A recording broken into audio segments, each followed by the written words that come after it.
Hello friends, आज मैं एक बहुत इंटरेस्टिंग क्वेश्चन का आंसर देने वाला हूँ। पेशेंट मेरे से पूछते हैं कि जब गॉल ब्लैडर में स्टोन बनता है तो अकेला स्टोन क्यों नहीं हटाते, पूरा गॉल ब्लैडर क्यों हटाना होता है। इसका आंसर देने के लिए हम 150 साल पीछे चलते हैं। मोर देन 150 years बैक जब भी किसी पेशेंट को गॉल ब्लैडर के स्टोन की वजह से दिक्कत होती थी तो उस टाइम के सर्जन ऑपरेट करके पेट के अंदर जाके गॉल ब्लैडर पे चीरा लगाते थे।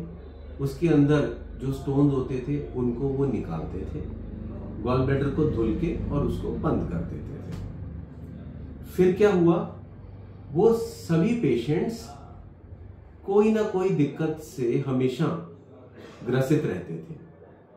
कईयों के पेट के अंदर पित्त लीक हो जाता था, कईयों के गॉल ब्लैडर के अंदर स्टोन बचे रह जाते थे और कईयों में दोबारा स्टोन बन जाते थे। तो इस वजह से अकेला स्टोन निकालने वाला जो ये ट्रीटमेंट का मेथड था, ये कभी भी सर्जन्स को सक्सेस नहीं दे पाया और उनके पेशेंट्स हमेशा पेन और अन्य दिक्कतों से परेशान रहते थे। फिर सन 1885 में एक जर्मन सर्जन ने पहले तो इस पे रिसर्च की एंड देन उसने ये प्रूव किया कि गॉल ब्लैडर स्टोन की कंडीशन में हमें गॉल ब्लैडर को कंप्लीटली हटा देना चाहिए। और उनकी ये सर्जरी जिसमें कि गॉल ब्लैडर को हटा दिया जाता है, इससे पेशेंट्स में परिणाम बहुत अच्छे आने शुरू हुए।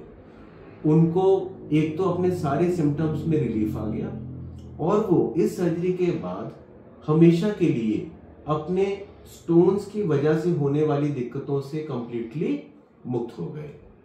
1885 में वो जर्मन सर्जन के इस प्रयास के बाद ये एक स्टैंडर्ड बन गया कि जब भी गॉल ब्लैडर में स्टोन बनेगा तो गॉल ब्लैडर को हटाया जाएगा। अकेला स्टोन बनाने से प्रॉब्लम सॉल्व नहीं होगी। फिर लगभग 100 साल ये टेक्निक चलती रही और 1985 में एक बहुत इंटरेस्टिंग चीज हुई। एक सर्जन ने गॉल ब्लैडर को हटाने का तरीका ही बदल दिया।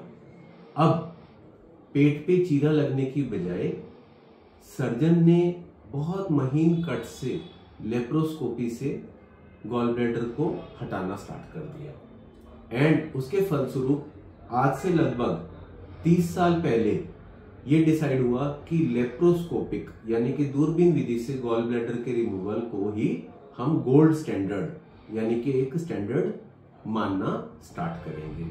और अब तो लगभग 30 साल से ज्यादा हो गए हैं जब लेप्रोस्कोपिक सर्जरी बहुत ज्यादा फेमस हो चुकी है और अभी पिछले लगभग 10 वर्ष से रोबोटिक सर्जरी से इसकी तरफ और ज्यादा एडवांसमेंट्स हो रही है।